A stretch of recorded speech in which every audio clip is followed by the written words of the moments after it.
こんにちは。今回はちょっと変わった DIY に挑戦します。まるで壁から生えて見える棚、フローティングシェルフを作ります。今回使った棚板や金具、工具は概要欄にまとめてリンクを貼ってあるので、同じように作りたい方はチェックしてみてください。ちなみにこれが専用金具です。これが棚板で、うちに余っていたムクボードを使います。厚さは 24mm です。さっきの金具の棒 10mm 径を突っ込んで支えるので、厚い材料がいいですね。金具がつく位置を毛がきます。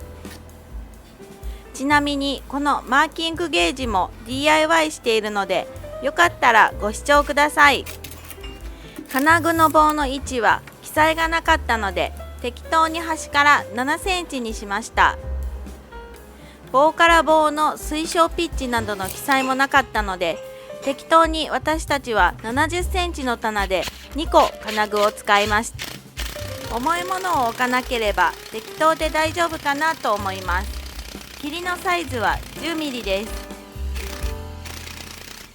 棒の径が 10.5 くらいですごくきつかったので、若干大きめの切りでボンドなどと併用した方がいいかもしれません。硬すぎると最後叩き込むときに下地が石膏ボードだとバレちゃうことがあります。バレちゃいましたよ、豪快に。ボードでも下地に木があるところを必ず狙ってください。私たちは横着して木がないところにボードアンカーでやっちゃいました。隙間が空くと嫌なので、金具の厚さ分をルーターで掘り込みます。適当に縁取って大きめに開けます。ルーターの前にのみで毛書き線に切り込みを入れておきます。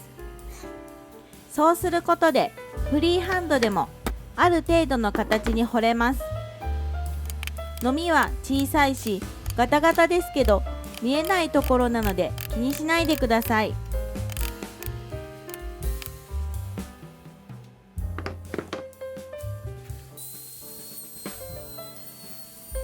ルーターガイドを使った方が早かったですね。金具をあてがって出っ張っていなければ OK です。もう少し大きく開口してもよかったです。よし、ちょっと雑ですが2箇所加工が終わりました。棚板は120番で磨いて、ワトコオイルのミディアムウォルナットを塗っておきました。壁側を毛がくためにマスキングテープで穴の位置を分かるようにしておきます。見えづらいですけど、鉛筆で印をつけています。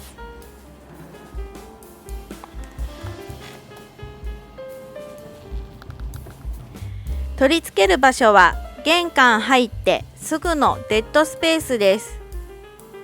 入ってすぐおしゃれだといいですよね。それでは棚をあてがって壁側を毛がいていきます。水平器で水平を確認しながらになるので、2人でやるとやりやすいです。金具の位置を正確に毛がきます。ここでずれると穴に入らないので慎重に作業します。ボードアンカーの下穴を 6mm の切りで開けていきます。ボードアンカーでやる場合は棚板の穴径を大きくして簡単に入るように加工してください。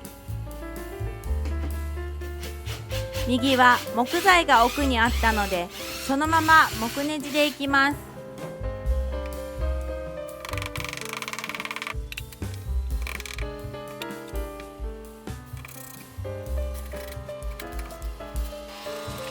よし、ようやく棚を差し込めます。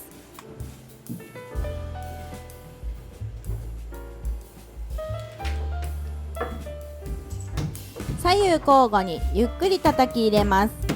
この途中でボードが割れちゃって簡単に修理したりとかいろいろありました。何事もなかったかのようにカットしてお送りします。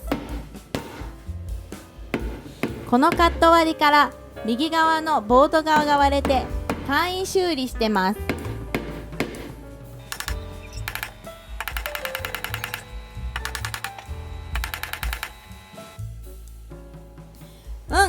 隙間なくなんとかなりました。下側もアングルとか金具が見えずすっきりです。普通の棚よりもすっきり見えて部屋が広く感じられます。というわけで今回は浮いて見えるフローティングシェルフを DIY しました。必要なアイテムは全部概要欄にまとめてあります。この動画を見ながらそのまま揃えられるようにしてあるので今すぐチェックしてみてください。動画が参考になった方はグッドボタンとチャンネル登録もよろしくお願いします。最後までご視聴いただきありがとうございました。